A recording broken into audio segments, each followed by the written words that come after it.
Isuzu D-Max Highlander ปี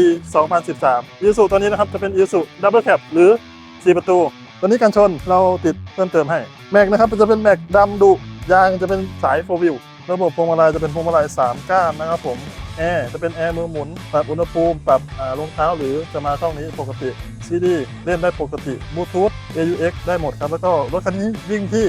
160,000 กว่ากิโลเมตรแล้วก็ดูเบาะกว้างขวางเบาะผ้าดำกำมะหยี่ครับผมส่วนด้านหลังนะครับก็เราจะมีที่วางแก้วให้สำหรับไว้วางกาแฟหรือน้ำดื่มนะครับ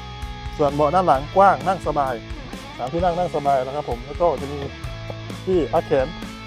สามารถพักเก็บได้ปกติสำหรับรถคันนี้นะครับราคาอยู่ที่ 369,000 หรือผ่อนเริ่มต้นอยู่ที่ 6,000 บาทขึ้นไปครับผมดูรถได้ที่วินออโต้สาขานางรองนะครับผมติดเทศบาลเมืองนางรองหรือติดรถตัส50 เมตรหรือติดต่อเซลล์มาได้ที่ 0805341019 รถสวยคุ้มค่าราคาโดนใจต้องวินออโต้สำหรับวันนี้ขอบคุณครับ